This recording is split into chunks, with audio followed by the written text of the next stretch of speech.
O século XIX entrou para a história da Itália como uma época de agitação interna e lutas sangrentas, e também como o tempo que marcaria a união de um povo e o nascimento de uma nação.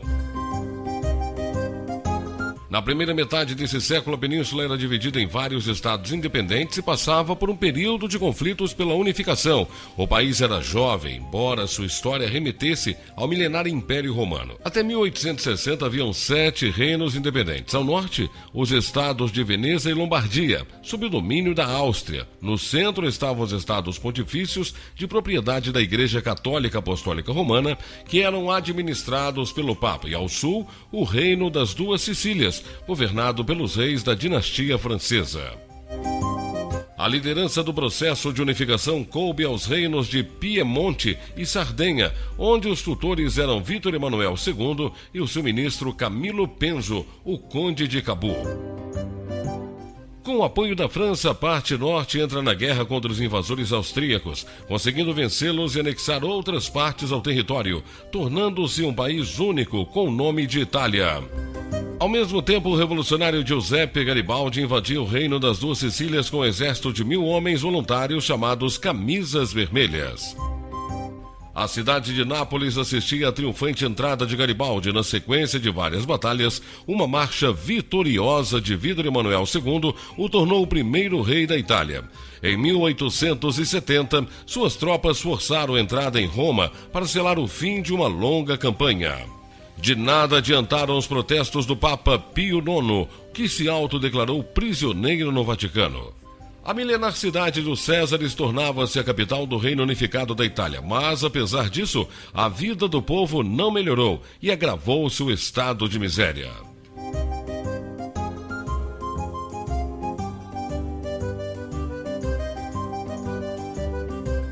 A crise agrícola de 1880 esgotou o solo das planícies, que era dividida em pequenas propriedades. Os produtores sucumbiam às pesadas cargas de impostos do governo e não conseguiam competir com a produção de outros países. Sendo assim, milhares de pessoas tiveram confiscadas as suas terras pela dívida do fisco.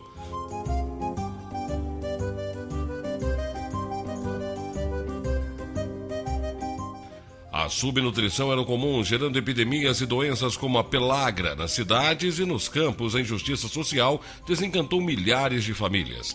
Para a maioria, a saída foi abandonar o seu rincão em busca da sobrevivência em outros lugares. O Brasil surge nesse contexto, junto com outros países deste continente. Para muitos, o Brasil representava o sonho de fazer a América, de vencer do outro lado do oceano. Muitas famílias inteiras ou divididas amontoavam-se em desconfortáveis acomodações na terceira classe dos navios por 45 dias, até chegarem aqui, trazendo na bagagem o sonho de progredir e voltar para sua terra natal bem-sucedidos.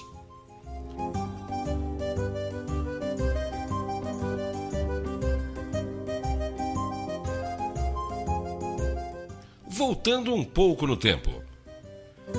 Nos idos de 1860, no Brasil, já foram acontecendo mudanças como decretos e leis que iam aos poucos pondo fim ao regime escravagista, tais como a Lei do Ventre Livre e a Lei do Sexagenário.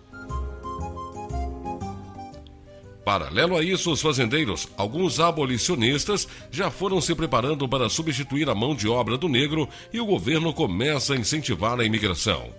Il governo de paga viaio, vinha cavalo in América, poter essere barone del vostro proprio gioco di terra, vinherà Visei Vigini,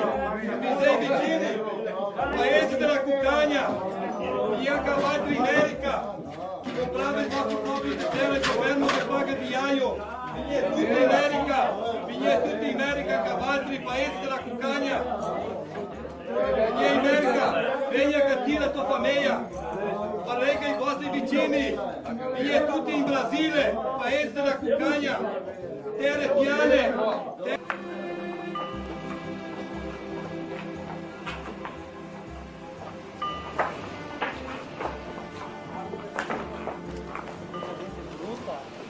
Che paura!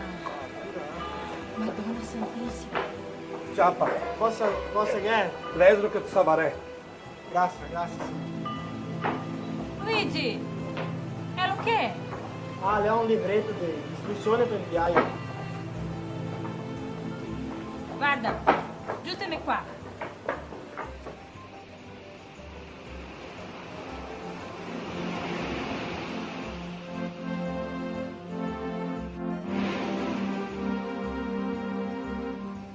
Ao desembarcar no Brasil, os imigrantes eram alojados em alguma hospedaria, onde recebiam abrigo, refeições e assistência médica, até serem redirecionados a outros lugares do Brasil pelo Departamento de Colonização. Durante a viagem, muitas coisas aconteciam. Às vezes, as famílias saíam da Itália em um determinado número e aportavam aqui menores. Quando eles vieram da Itália, né? Quando vieram da Itália foi assim. Morreu uma tia da mamãe no navio. Uma tia Jogaram dentro do mar. Jogaram no mar. E não tinha... Ela morreu no navio Não, mesmo? Cunhada da minha mãe. Por que será que ela morreu no navio? De parto. De parto? Olha, então ela teve um parto mesmo. E naquele tempo jogaram dentro do mar. Inconscientemente. Não tinha Não nada. tinha coisa, né? Uma guarda. Precisa jogar dentro do mar. A chegada na Terra Brasílias. Depois da longa viagem, aportavam em Santos, de onde seguiam de trem para São Paulo, precisamente para a hospedaria do imigrante, no bairro do Brás. Então chegavam os navios em Santos, no Porto de Santos, de trem subiam direto para o Brás, está um bairro paulistano. Lá paravam uma hospedaria que recebia em torno de 3.000 pessoas, mas chegou a 8.000 no mesmo tempo. E lá ficavam aproximadamente uma semana, 8 dias, 10 dias.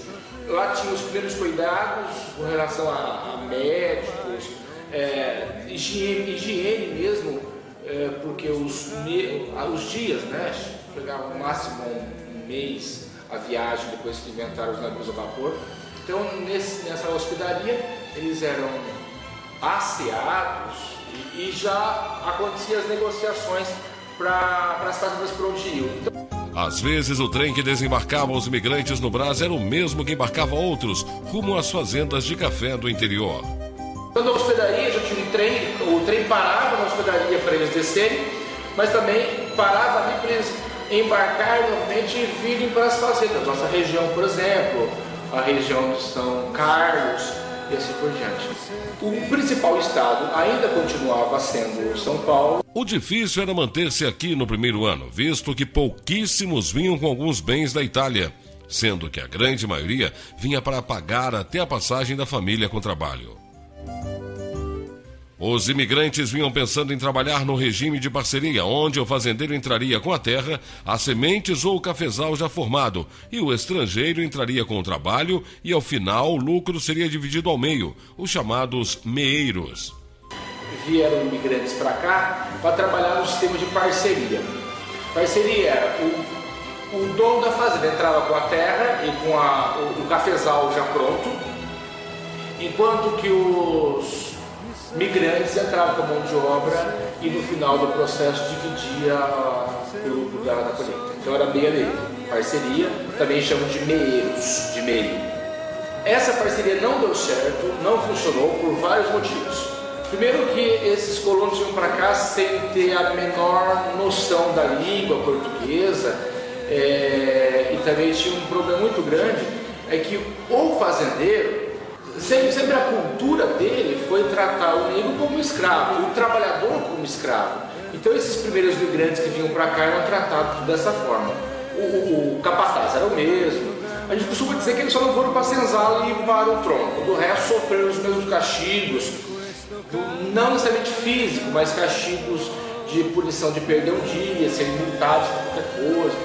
Não existe data precisa de quando o Vale do Paraíba recebeu os primeiros imigrantes. Taubaté começou a receber os italianos a partir de 1885 e as fazendas Barreiro e Quilombo foram as primeiras a substituir a mão de obra escrava. O núcleo colonial do Quiririm foi a única colônia oficial de Taubaté, sendo implantada em 1890.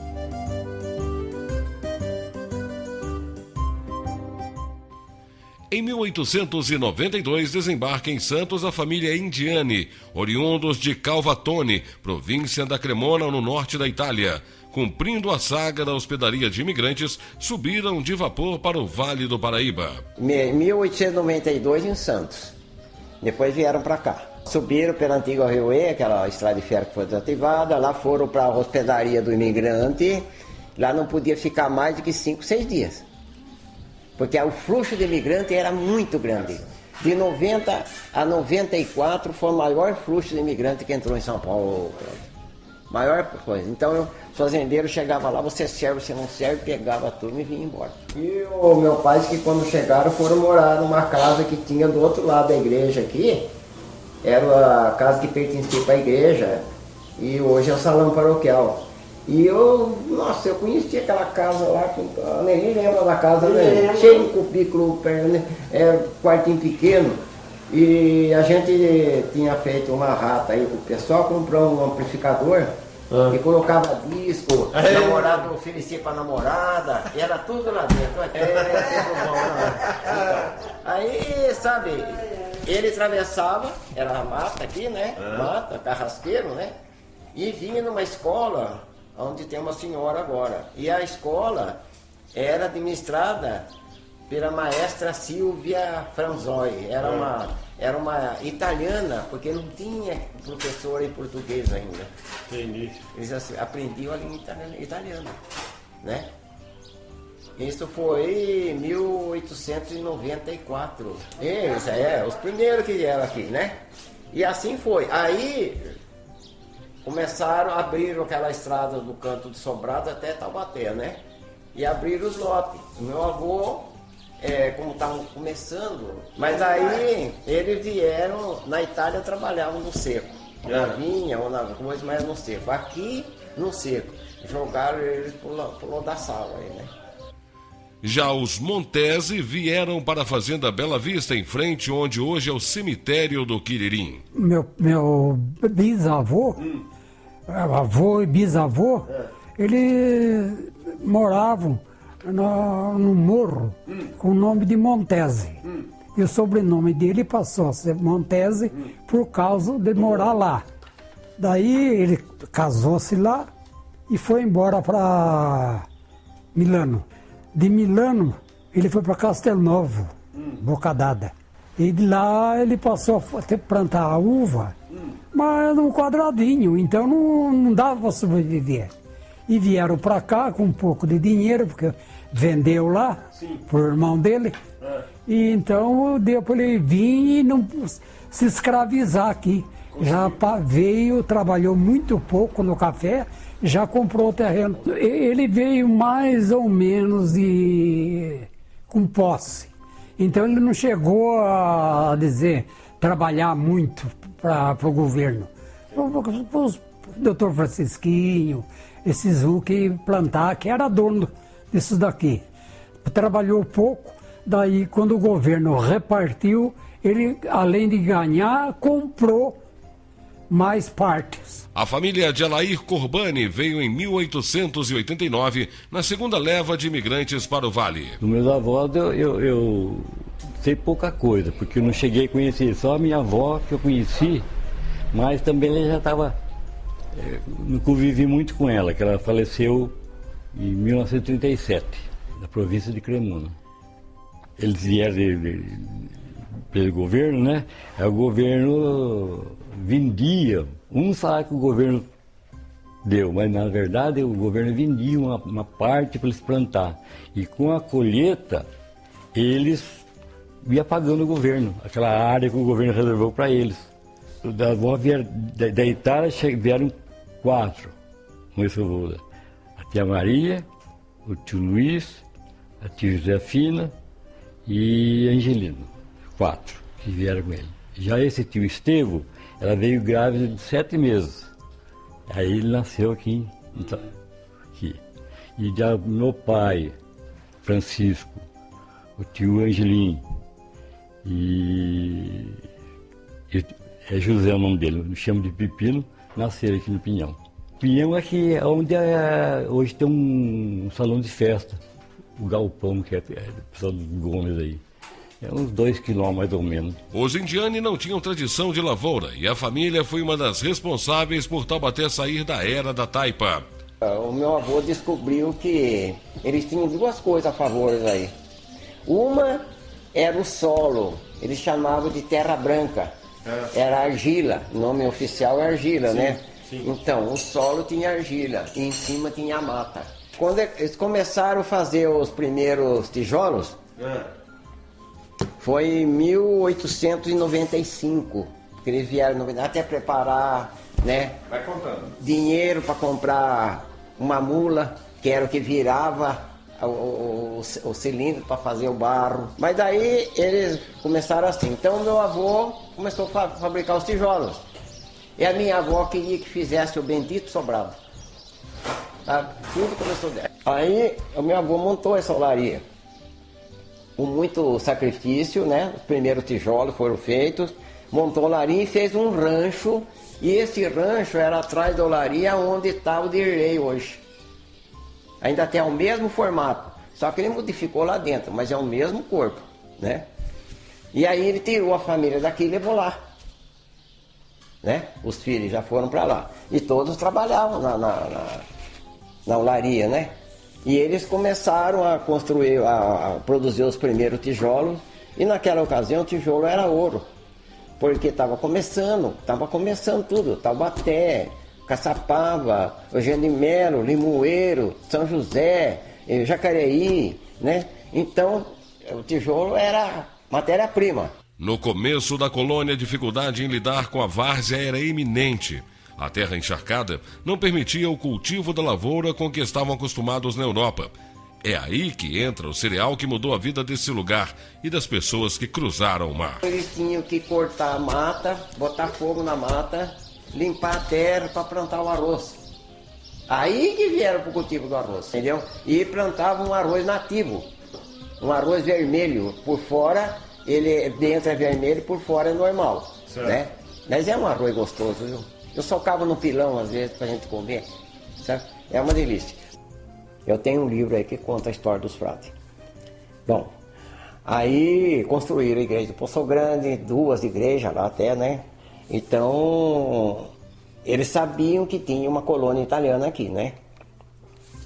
E aqui eles plantavam só arroz nativo. A partir de 1905 em diante, porque os frades requisitaram todos os trabalhadores que tinha naquela época na redondeza ali do Birizal, né? Birizal, Poço Grande. E o caboclo, ele não se sujeitava a trabalhar. Ele vivia da pesca, da caça, essas coisas. E conta a história que foi muito difícil para tirar os trabalhadores dali para trabalhar no arroz. Depois de 1906, por aí, 7, que eles começaram a ter contato com os italianos e fornecer a semente boa. Porque essa semente que eles plantavam vinha do Japão, da China, da Índia, lá que era o cultivo do arroz, né? Então aí deram um arroz mais resistente e mais produtivo. Aí que tornou o quiririm mais importante.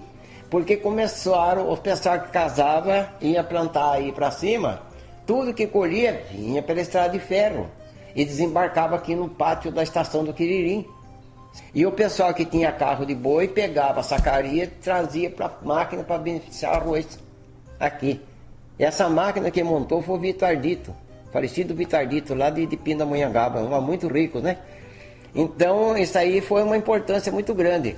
Aí cada pessoa que morava aqui, no quintal tinha o terreiro, né, Nenê? Tinha o terreiro para secar o arroz, entendeu? Eles colhiam o arroz, né? E daí traziam. Mas antes disso, o pouco que eles colhiam antes de trazer esse arroz bom, eles secavam aqui no pátio da igreja. Porque o quiririm foi medido e depois aberto as ruas, mas demorou para ser construído ainda. E tinha um lugar onde a futura igreja do Quiririm, né? E daí era limpo, e o café que eles colhiam, que ainda tinha uns café no quintal, trazia, porque depois o café ficou para trás. Eles tinham os pés de café em roda da casa para uso próprio, né? Socavam no pilão, tudo para comer, né? Mas aí começaram a receber uma semente de milho, cuidar das galinhas, né? Criar galinha, essas coisas, e a caça. A caça era mais importante para eles, né? Então é assim. Então cada pessoa tinha o seu terreiro em roda da casa e a tulha, que eles chamam, onde armazena o arroz. Sim. E eles iam vendendo aquilo de acordo com a necessidade, né? E a família aumentando. Eles tinham família grande, né? Se você olhar ali no livro aí, você vê, era 9, 10, 8, 10, 11, é assim, entendeu? Era bastante, então e não era fácil, né? E foi assim que começou a crescer o Quiririm. Além do arroz e da olaria, outras famílias se estabeleceram no comércio, no cultivo de hortifruti, na pecuária leiteira, no transporte e serviços. Eu ajudava muito meu pai no armazém. O armazém antigamente era na casa do seu avô, de Mugradiola. Ali que era o armazém do papai. Depois o papai comprou aquele prédio do Cincinnati e mudou o armazém dele para lá. Aí ficou até ele vender. Os outros imigrantes, aqui teve fábrica de macarrão, teve fábrica de vassoura. Depois de 58, porque essa opinião era a opinião minha, né? Eu achava que o negócio tinha que evoluir, eu achava que o cara tinha que procurar terras novas. Prevendo, porque de 45 para cá, o vale começou a mudar. Então eu mesmo pensava comigo, eu tenho que fazer um negócio aí que gaste menos mão de obra, porque a mecanização é parcial, né? Tem por frango de corte, já faz 50 anos que eu tenho frango de corte. Pelo menos o frango de corte, em certos setores, você está com padrão americano. Frango de corte, por exemplo, a avicultura no Brasil está empatada com o americano. Então o brasileiro está muito bem em matéria de está vendendo barato, mas está ganhando uma coisa relativamente razoável, porque ele está com um padrão tremendo. E a minha mãe era costureira aqui, naquele tempo era costurar, não é? Aí, meu pai, por exemplo, ele na lavoura não foi para frente, depois passou a ser mecânico e eletricista. Então ele que fazia as manutenções das máquinas agrícolas aí, né? A fábrica era feita de juta, sisal e caruá, né? Mas o principal era a juta. A construção do casarão dos Indiani foi um marco na família e, de certa forma, até hoje, é um marco do distrito. Cada fornada, eles tiravam um pouco para fazer o bendito sobrado. Quando eles viram aquela montanha de tijolo, que os tijolos eram enormes, já dá para fazer. Foi tudo no alicerce, ô Cláudio. Perderam a esperança, foi tudo. E fizeram um alicerce de mais de meio metro de espessura, com 2,5 metros de fundura. E era aquele enorme tijolo IG, Indiani Gaudêncio. Que primeiro vem o sobrenome, depois o nome, né? Sim. Bom, o casarão ficou pronto em 1903, né? Abril de 1903. Agora, ficou o esqueleto dele, conforme está sem acabamento geral, né? Depois de 1914 chegou a luz elétrica. Aí recebeu a blatibanda, os 4 vasos ornamentais, né? As pinturas internas que meu tio Basílio fez, então aí ficou acabado mesmo de vez, né? Foi assim. A alavanca do Vale do Paraíba. A estrada de ferro Dom Pedro II partia do Rio de Janeiro e seguia até o centro de Cachoeira Paulista. Toda a produção de café do Vale seguia por animais até esta cidade. Em 1889, proclamada a República, a Estrada de Ferro Dom Pedro II teve seu nome alterado para a Estrada de Ferro Central do Brasil.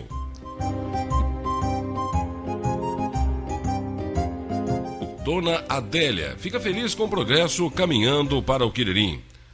Fiquei alegre. Ficou alegre. Porque no final das contas, né, era um processo. Ela chegou até a Cachoeira Paulista no ano de 1866. Foi 24 anos que ela atingiu São Paulo. Então, Dom Pedro disse que tinha ligado a São Paulo, o Rio São Paulo, mas na verdade ficou até a Cachoeira Paulista. Ela demorou mais 24 anos para passar aqui. Então a única rua principal é essa rua aqui agora, do Zé Magalhães Bastos. Né? Então aquela rua aí da antiga Rua Paraíba, que hoje é a Avenida Livre Indiana, é isso, né? Essa rua não existia. Com a passagem da estrada de ferro aqui, cortaram a passagem, então fizeram aquela... Os varões de família, homens que vieram para cá no ventre de suas mães e descendentes nascidos com a obrigação de lavourar em prol da sua casta. Fazer a América. Com 13 anos eu vim para a lavoura. Eu saí do colégio e fiquei. Depois dos 14 anos, eu já estava bem treinado. Daí passei a plantar para mim e para o meu irmão. Minha mãe passou para nós dois plantar. Daí a gente pagava o arrendo para ela. E a fazenda, ali os cunhados, por causa de dinheiro, começavam a forçar a minha mãe, e a minha mãe acabou vendendo. Porque daí eu trabalhava na fábrica já 7 anos. Ah, não tinha moleza não. Servicinho leve, levíssimo, junto com esse companheiro que ainda mora ali em frente do trabalho. 10 horas almoçava, minha mãe fazia eu tomar banho, ia para a escola. Meio-dia começava a escola, até as 4 horas. Bom, aí depois que eu tirei a diploma, fui para o IDESA. Não quis estudar. Fiquei 1 ano só, achei que aquilo era uma prisão. Era o único descendente italiano naquela ocasião que podia estudar, que tinha medo de estudar, não quis estudar. E não quis estudar? Não quis estudar. Não quis de jeito nenhum. Voltei novamente para a fábrica. Quando foi... Aí eu continuei trabalhando na fábrica. Quando aconteceu, voltando o caso do trem, que em 53 como deixou de passar, deram baixa na fábrica. Porque eles achavam que não compensava. Eu queria tocar, minha idade era tocar a fábrica, né? Não quiseram, dois de idade, não quiseram mais. Bom, aí o que aconteceu? Deram baixa, bom, ficar todo. Aí peguei um pedaço de terra e fui plantar verdura. Aí fiquei milionário de dívida. Varrer terreiro, né? Tinha que varrer terreiro, cuidar de horta, tirar água de cacimba, que era 22 metros. Enquanto não fizesse o serviço, não saía brincar, não. Você tinha aquela obrigação. As mocinhas da colônia, italianinhas e descendentes que enfeitavam a esta terra como um masolim de fiore. Tinha bloquinho nosso, né? Quem que era o bloquinho? Era uma Julinha, era a Nina, a Noêmia, a Nenê, era a turminha. É um circo que tem ali perto da... É onde do cartório ali de lado ali, né? Do Sr. João. Tinha o circo, né? E eu fui pro circo. No nosso tempo, as coisas eram diferentes. Namorei muito. muito namoradinha. Como é que era o namoro naquela época? Era diferente de agora ou era a mesma coisa? Não, era só sem beijinho. Não pegava na só nada, não fazia nada lá. Só pegava na ponta do dedo. Ele tinha namorado. Eu namorei com fora, em Tabateca, Tapava, a gente baile. Eu casei com 17, com uns 15 anos comecei a namorar. Ia pros bailinhos, o dia que ele ia nos bailinhos, quirilinho. Depois perdi com 17 anos, casei também. Ela foi namorada do Mazanotti. Ele queria namorar ela muito. O papai não queria, tanto que eu sou prova, que eu li no jornalzinho quando ele morreu, ou que ele deixou escrito que ele namorou uma filha de um fazendeiro e não concordou o casamento dele por ele ser um simples palhaço. E tinha aqueles bailes que faziam, sabe, aqueles bailes que a Virgínia, minha cunhada, dançava lá, tarantela, era uma beleza antigamente. Todo domingo tinha baile na Santa Zé. O que mais eu gostei mesmo foi dos carnavais. Todo domingo. Na Santa Zé, né? Bom, que marcou os bailes de sanfona.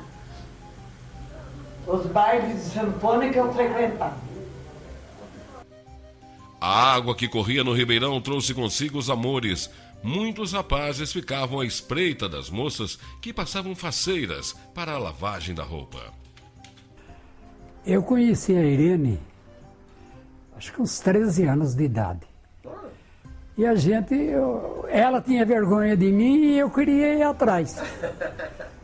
E ela passava lavar roupa com a tia dela aí embaixo. E eu ficava desesperado esperando ela passar de volta para mim ver ela.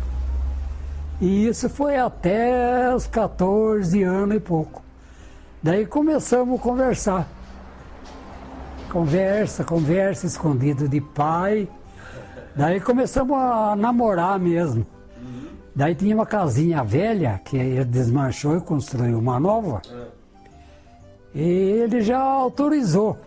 Mas antes dele autorizar, eu já encostava lá. E nós ficávamos conversando. Ele vinha no bar, quando ele saía do bar, a gente ficava conversando, olhando no bar. Quando ele saía do bar, eu saía de bicicleta correndo embora. E ela correndo para casa. Aonde tinha essas bicas de carneirinho, tinha a caixa d'água que mantinha o carneirinho funcionando e sempre sobrava, né? Então eles faziam uma represinha para empoçar água, ali eles punham uma tábua para bater roupa e ali que eles lavavam roupa. Todo lugar tinha lata d'água na cabeça. Né? A mamãe não deixava eu ir, eu queria, chorava até, queria que as meninas. Eles iam lavar roupa no rio. Tinha. A mamãe não deixava. Ela não ia, mas as primas iam, ela às vezes fugia junto. Eu queria ir também, chorava, queria ir. Mas ia bastante menina com a minha idade, mas elas, a mamãe não deixava. Segunda-feira era o dia que a meninada estava tudo pra... E quisesse namorar, era só ir. Toda segunda-feira, aquela bacião de roupa. Então aqui, no largo, tinha uma turma que descia na bica do Mofredini. A curriola aqui. Lá do Montese, tinha outra bica, descia outra turma de moça, toda segunda-feira. Depois tinha dos Valério, que é atrás do campo de futebol. E os moços iam namorar. E todo mundo paquerava. A água encarnada chegou. A paquera deu lugar ao conforto e à comodidade. Quem pôs água encanada em Quiririm foi o Dr. Félix, quando ele foi prefeito. Ele, ali onde é do tio Miguel, ali no Cafarnaú, tinha uma mina d'água lá, ele pôs uma bomba lá, fez o tanque e trazia água para Quiririm. Agora aqui tinha o tio Ângelo, é tudo terreno que é nosso. O tio Ângelo tinha um carneirinho. Carneirinho é aquele motorzinho que a água cai de uma caixa, vai ele bombeia a água. Ele levava a água daqui debaixo da várzea, ia lá na Rua do Meio, lá onde mora a Preta. Ele morava, era a casa dele. Pegado tinha o nosso. Tinha também, trazia na caixa, a caixa ainda existe aqui ainda, caixa d'água. Aqui do vizinho Montese tinha também, vinha na casa do falecido Albino e do Gildo Montese. Eram dois irmãos. Mais para frente tinha o tio Virgílio, também tinha o motorzinho, o carneirinho, trazia água em cima. E mais para frente tinha o Naldo, também tinha, era outro carneirinho. Depois, quando o Félix pôs água, acabou tudo isso. O vapor apitava anunciando a sua chegada, trazia sonhos de vida melhor e levava a produção de famílias inteiras. Histórias de como a estrada de ferro central do Brasil mudou e ditou o ritmo de vida dos quiririnenses.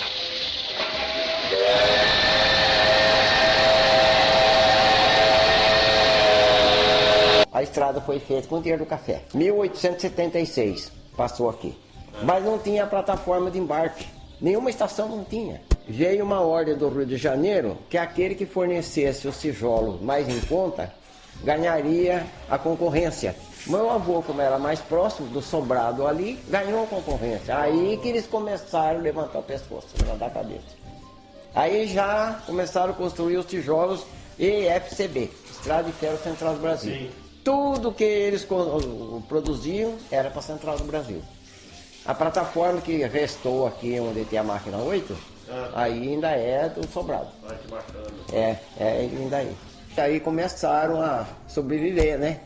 Aí montaram uma fábrica de corda. Essa eu cheguei a trabalhar nela, mas bem depois, né?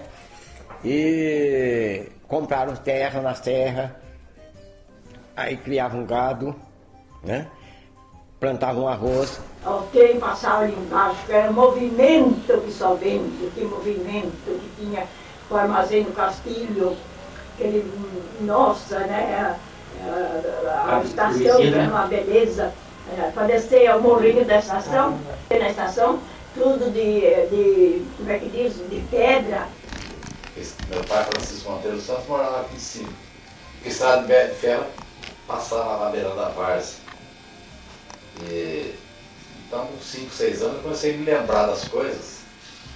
Então, a gente mudou lá para a casa de baixo, anexa à estação. Daí a gente foi familiarizar com o trem. Naquele tempo era uma máquina movida a carvão, onde os trens, vamos dizer, trem princípio do século, trenzinho de vagãozinho de madeira e tinha poucos trens. Os passageiros, por exemplo, que parava aqui era o expressinho que vinha de São Paulo. O primeiro da manhã que vinha do Rio, um expressinho que vinha do Rio, de Barra Mansa, por aí, que passava às 7h30, 7h30 da manhã, com direção a São Paulo. O segundo era um outro expressinho que vinha de São Paulo, passava aqui às 9h30, mais ou menos. Esses três passageiros. Três passageiros. Então, depois tinham os trens mistos, que era a carga e um vagão passageiro atrás. Esse trem não tinha horário praticamente. Aqui, nessa estação aqui, o principal exportação que saía daqui para fora era arroz. Puxava um carro de boi para a estação então encostava o vagão ali e eles iam carregando. O trem noturno em Taubaté, passava meia-noite. Você viajava muito de trem, né, bem? Hein? Você viajava muito de trem. Eu viajei muito quando eu estava tratando a vista, eu ia quase toda semana para São Paulo. Ia de trem e voltava de trem, né? No expressinho da noite. Era São Paulo e Rio, né? É gostoso passar o trem aí. Era São Paulo e Rio. E passava, tinha o expressinho da manhã e tinha o expressinho da noite. O rápido não parava aqui. O rápido passava reto. E tinha os cargueiros também, quando tinha carga para pegar, eles pegavam muita lenha aqui. Agora, aconteceu um caso triste, a estação. A estação é o seguinte, era um chalé maravilhoso, 2 janelas, tinha uma varanda com aquelas coisas xadrezadas, aquelas madeirinhas tudo bonitas, sabe? Sim. E a entrada era um portão com uma grade de ferro, com muita roseira, e no quintal era só fruta do Nordeste. Porque naquela ocasião vinha pessoal do Nordeste, trazia muda para o conferente da estação. E ele plantava no quintal, ele tinha de tudo ali dentro, sim, sabe? Mas era linda a casa. Tirando os trilhos, eles colocaram uma bola de ferro, mais que de uns 500 quilos na ponta do guindaste, faziam assim, ó. Destruíram a casa inteirinha, o armazém. Minutos. Tudo. Destruíram tudo, quebraram tudo. Cada cabeça uma sentença, mas jamais teria tirado essa estrada de ferro velha daí, com tudo pronto, tudo funcionando, né? Então deixava, era uma alternativa quando acontecesse algum acidente lá, ficasse interrompido ali. E hoje então isso aí seria uma utilidade tremenda. Você teria um circular no Vale do Paraíba, né? E depois a construção toda feita de pedra, alicerce de pedra. Madeira da casa lá onde morava era pinha de riga, teto, assoalho. Quando se construiu aí a estrada de ferro Extra-Brasil, foi construído com carrocinha e burro. Então eles evitavam muita remoção de terra. Então é sempre beirando da várzea, sempre no morro beirando da várzea, porque a várzea é um plano, né? Então eles faziam. Aqui, por exemplo, então até queriam, se fizesse uma reta aqui, era muito mais puro que lá na curva do Pinhão, para depois vir beirando toda essa várzea. E continua até Guararema, até Jacareí. Continuou beirando a várzea, porque naquele tempo não tinha as máquinas grandes para remoção de terra, né, para aplicar essa operação bota fora, que é mais rápida, mais barata. Você tira o morro daqui e bota no buraco de lá. Era tudo feito. A estação não funcionava daquele jeito. Tinha um chefe de estação. Antes do meu pai foi o senhor Benedito Ramos Ortiz. Esse foi um chefe de estação. Quando saiu daqui foi para chefiar Dom Pedro II no Rio. Então meu pai, que era conferente, ficou no lugar dele. E quando eu lembro, no meu tempo, os conferentes eram o José Pedro Barbosa e outro era Domiciano, mas não sei o sobrenome. E depois tinha os guarda-chaves. A chave era manual, não tinha cabine, não tinha nada. Então aquelas chaves, bota o trem no trilho de carro, no desvio aqui do meio, era tudo feito à mão. Né? Então tinha os guarda-chaves. A chave não lembro, era manual. Seu Maneco? Não. Depois no fim eles implantaram essa litorina. Mas a litorina eu acho que era um transporte também. Que tipo de transporte era? A litorina era uma espécie de um vagão, só que era óleo diesel. E tinha prioridade. Aí você tinha um trem de carga na estação, que a linha era um leito só. Então, se a litorina vinha vindo lá em Roseira, tinha um trem de carga aqui para Taubaté, eles brecavam o trem de carga aqui para não atrapalhar com a litorina, para ser um transporte mais rápido. Mas um transporte muito pequeno, no máximo 80 passageiros, no máximo 70, 80, e ocupava o lugar de um trem, que podia levar 200, 300, né? Também não pegou muito a litorina. Depois no finzinho aqui que eles... Aí já a estação não era mais... Atingia que velocidade a litorina, senhor lembra? Eu acho que era a média dos 80. Fabuloso, né? 80. Quando foi em 1947, me lembro até hoje, chegou um primo, Humberto Indiani, e falou pro meu pai, pro Líbero, o irmão dele, meu tio, vocês estão sabendo que a estrada de ferro vai sair daí? Nossa, eu nunca vi os dois, parecia que tinham levado uma punhalada. De tão sentido que ficaram, porque era tudo a Central do Brasil, mas eles não acreditavam. Não acreditavam, até que chegou o dia e eu vi, né? Aí quando foi final de 52 para 53, veio o lastro, chamava, era uma máquina com as gôndolas, aí começaram a retirar de Caçapava para cá, os trilhos em cima das gôndolas, vieram e vinham desmanchando tudo que tinha na frente, e vinham arrebentando tudo.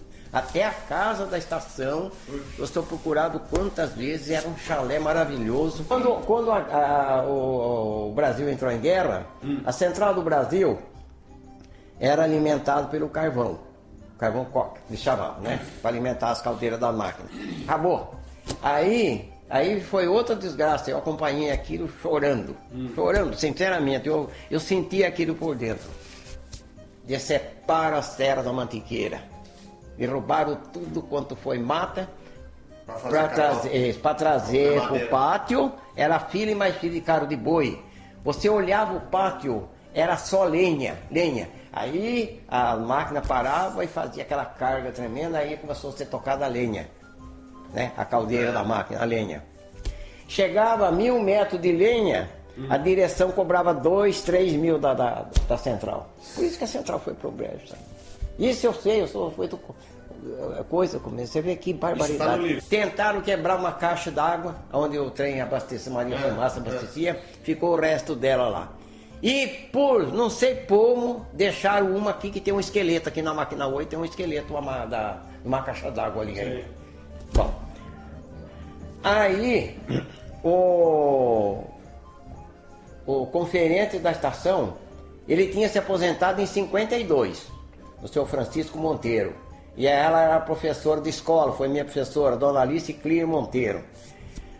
Saíram de lá, eu já tinha aposentado, deixaram a casa, saíram e vieram morar aqui no centro, no Quiririm, né? Quando foi lá para os anos 53, mais ou menos, o que acontece? Recebe uma carta da rede lá do Rio de Janeiro, que como eles estavam aposentados, eles tinham que sair da casa. A casa já não existia mais. Já estava no chão. A ordem partiu de quem? Da direção do Rio? Não podia ser, porque de lá que veio a carta para eles deixarem a casa. A ordem foi quem? Os engenheiros que estavam retirando os leitos, que mandaram destruir toda a casa. Então, hoje, naturalmente, eles não quero entrar em detalhe, mas isso aí foi a direção retrógrada, mesmo coisas de cabide de emprego, de governo. Se fosse uma gente mais esclarecida, não ia demolir o troço que está feito, de maneira nenhuma. Se ficasse aí trilho dormento e a casa, põe lá um zelador, o que ia? Ia desvalorizar? Absolutamente não ia. Estava um troço pronto para ser usado. Com o Expresso da Meia-Noite, veio a primeira bola para o Quiririm, nascendo aí uma paixão incontrolável pelo futebol e a homenagem saudosa ao Palestra Itália. Quer ver se eu lembro, a primeira bola do Quiririm veio no noturno da Estrada de Ferro, Central do Brasil, no tempo que meu pai, junto com um pessoal que não lembro o nome, formaram um time. Compras e Limas. E contato de esporte. Tinha um esporte que só venda, que cada jogador que tinha que só venda. Acho que dava na turminha lá de Taubaté. O Ricardinho Teino foi um jogador dos primeiros que, quando levaram ele para jogar, disseram, mas o Taubaté vai perder, não sei o quê. Foi jogar em São Paulo e ganharam, não sei de quem lá em São Paulo. Ricardinho. Adete Indiane, o Bijinho aqui. Ah, Maria da Senhora. Esse é um tal de Alpino, esse aqui, o Batista Canavese. Sou Batista. Deixa eu ver o que mais aqui. O Joaninho Chicholi e o Otávio Indiane. Lembro de todos, não? Que ano que é esse time, dona Ema? É de 23. O primeiro campo do Quiririm foi ali onde a escola de inglês, certo? Depois, em 1926, foi para lá, fundação. E aqui eu acho que acabou, foi para trás, por não passar de pai para filho, viu? Eu comecei a acompanhar o futebol em 38. Inclusive, o clube aqui disputava regional. Era um campeonato que pegava de Mogi das Cruzes a Cruzeiro. Inclusive, então o Taubaté disputava. E o Quiririm, sendo um distrito, também disputava. O Zaldraz, que era dono da Juta, né? Era muito amigo da Telena daqui. O Grêmio Juta Fabril e o Sport Quiririm fez uma fusão e formou um clube e disputou a região. Renato Giovanelli, Nico Giovanelli, Honório Valério, Eupídio Giovanelli, Paulinho e Hélio. Esse eu não lembro, vieram de fora. Ismael, também não lembro. Macário, Orlando Piscina, Ricardo Taine e o Euclides, popular 30 Jardas. Depois ele foi mais pra frente. Olha, o time nosso, bom mesmo, era o goleiro Arno Manfredini. Naquele tempo chamava Becks, os dois Becks. Hoje não sei. Jorge deve saber o nome. Então. Era Gerardo Valério e Hélio Valério. Depois os três médios, que era o centerafo, arfo direito e arfo esquerdo, que chamavam naquele tempo, era o Írio Gadioli, era o Rubens Carense, Tita Tequilino, e o outro era Honório Valério. A linha mais famosa. Agora, nesse tempo eu jogava na ponta direita, parece. Não. O Honório tinha ido embora para Jacareí. Então era o Rubens Carense, o Írio, Gadioli e eu. Os três. A gente chamava AFO, Centerafo e... O técnico? O técnico era no meu tempo era o Écio Indiani. O juiz comum do Quiririm era o Dino Gadioli. Esse era o juiz oficial do Quiririm. Agora a linha era a linha mais famosa que tinha aqui na região, a linha do 5A que nós chamávamos. Que era Arcides Tânia, Arnaldo Zanini, Alberto Sarraia, Anísio Manfredini e Antoninho Tânia. A linha do 5A, essa linha era fabulosa. Aí, em 45 eles pararam. Não vão disputar mais, 1945, depois que acabou a guerra. Aí eu já estava com 15 anos. Aí entrei no juvenil aí, jogava no juvenil, até ter a fotografia do futebol. E fui jogando de 45 até 55, como jogador de futebol aí. Depois 50, aí não tinha diretoria, tinha me informado assim, né, só usava a camisa. Aí resolvi formar uma diretoria, formou a diretoria, eu entrei como diretor, fiquei 10 anos, de 57 a 67. E havia muita união aqui, você saia, inclusive quando o Quiririm foi campeão, em 63, que é aquilo ali, eu, Delmo Montese e São Antônio Peloja, saímos com um livro de ouro, pedindo ajuda para a festa que ia dar para a população, portão aberto. Aí fiquei, aí trabalhei com o Demo Canavés 4 anos. Ele era presidente, depois ele passou para o seu Hermínio Macastrop. Primeiro foi o Bonelli, que foi campeão, né? O Demo pegou 59, 60, 61, 62 foi onde o juiz acabou com nós. Mas não foi o China. Foi China. Ah, foi o China. Aí em 63 acabou, tudo ficou aborrecido, né? Não vamos ter mais, não vamos participar de nada. Não, para aí. Aí o Zé da farmácia, que é vereador, não sei se conheceu ele, tinha farmácia aqui. Vamos formar alemão, vamos formar diretoria. Aí convidamos um de boca, sabe? Vamos. Tudo bom. Não tinha presidente, esse Valdemar Bonelli foi presidente. E eu que saía com ele. Aí fomos criar a chave da sede, não tem. Aí o Sodino me emprestou, que era presidente do clube, estava segurando o clube, a mesa, a cadeira e formamos embaixo na esquina ali. Elegeu a diretoria, e aí vamos trabalhar, vamos. Aí fomos campeões em 63, 64 a gente tinha um time bom também, já chegava junto, e o Farrapo, do Marcelo, do Marta Rocha. Aí em 64 houve uma desistência do batalhão que jogava também em favor do Farrapo para prejudicar nós, 64. Aí a turma se aborreceu outra vez. 65 não tinha nada, que tinha um timinho sem vergonha para passar o tempo, né? Aí esse Hermínio Macastrop falou, Corvani, vamos montar um time bom? Vamos.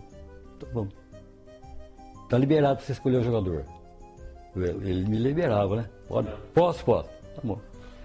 Aí conheci muito, eu trabalhando na Estiva e conhecia a Patota lá. Aí fui no 13 de Maio, que era um time de garotado, que carregava camisa num saco, nas costas, nem condição tinha. Fui lá, peguei 5, 6 do 13 de Maio. E mais 2 ou 3 daqui, montei um time, fui campeão 66 outra vez. Quando o time da gente ganhava também, era uma festa, bebia cerveja na taça, que ganhava, né? Que time você viu? Qual time? O esporte foi pequenininho, da gente, que a gente jogava mesmo. Naquele tempo, aqui, eu já era torcedor, naquele tempo, Palestra Itália. No Palestra Itália ganhava também, então comemorava, né? Hoje é Palmeiras. O tempo aqui é Palestra Itália. Eu às vezes encontro com ele, até tem 2 irmãos que não se davam, Tal e Zé Vicente. Eu jogava um bolão os dois. E aí nesse dia eles ficaram amigos outra vez. Eram irmãos e não se davam. Onde foi a primeira sede do Quirino? A primeira sede? É ali onde é ali mesmo. Ali quem doou foi Emílio Dragone. O Emílio Dragone doou o terreno, era um ferreiro que tinha aí. Certo? Doou o terreno e foi feito mutirão. Para construir a sede? Mutirão, Até um dia eu falei para o proprietário, qualquer hora se eu tiver a cabeça, vou fazer a frente da sede como era. Para vocês mandar fazer um quadro. Vou fazer do meu jeito. Depois você pega uma pessoa que desenha bem e faz a frente como era. Porque a porta era na frente, 2 janelas grandes. Tinha o cinema lá do João Flor, o nome do cinema, do dono do cinema, João Flor. Então eu fui juiz, aí, tinha esse jogo vinha buscar para apitar jogo, sabe? Que o juiz tem que ser o seguinte, quando o adversário é muito diferente de capacidade, você tem que conduzir. Tem que conduzir o jogo para não deixar de descambar uma goleada, aí surge tumulto. E quando o jogo é dividido as forças, você tem que apitar, né? Quando a diferença de forças, você tem que, né? Conduzir. Inclusive tem um lance meu aí, fizeram uma brincadeira no fim de ano aí e pediram para apitar. E tá a rivalidade de grupinho de moços, né? Vou apitar para você. Eu gostava de colaborar com eles, né? E tá lá o jogo normal e um lá estava ganhando fácil de 2-0. E eu falei, poxa vida, tá muito fácil o jogo, eu vou segurar um pouco, né? E até o final numa boa. Aí comecei a segurar o jogo numa coisa, apitar uma coisa pra cá. Aí o goleiro tomou um frango, 2-1. Acabou que tomou o segundo. 2-2, eu estraguei o jogo. Por quê? Antes de tomar o primeiro gol, estava nervoso. A bola ia saindo para de fundo assim, aí o Zé Mauro, antes da bola sair, ele pegou a bola para bater o tiro meio depressa, mas pegou a bola saindo, não tinha saído ainda. Eu tinha que apertar pênalti, né? Era 3-0, aí acabava o jogo. O que eu fiz? Apitei e corri no bandeira. Levanta a bandeira. Disse que a bola saiu para acalmar. A turma fechou em mim assim, eu falei, o bandeira que eu decidi. Eu fui pela bandeira. Aí o bandeira, não, a bola saiu. Aí ficou nisso, né? Aí foi onde houve um empate do jogo, eu estraguei a festa, né? Mas o jogo continuou. Mas eu tenho que consertar esse negócio aqui, né? Aí fizeram um lançamento no tal do Arthurzinho, e ele estava impedido, eu virei as costas para ele. E virei as costas para a bandeira também, né? E aí ele saiu impedido e fez os 3-2, ficou tudo numa boa, veio no bar, comer frango, beber cerveja. Ou seja, deu uma amenizada. Uma maneirada. As comemorações dos jogos eram sempre no bar? No bar. Eu não bebo socialmente, sabe? E não sou de bar, mas eu era o último dos diretores que saía, porque eu sou Debo Canavés, sou Hermínio Macastrópe, o Corbani, tomar conta da turma. Então eu ia no bar com eles à vontade.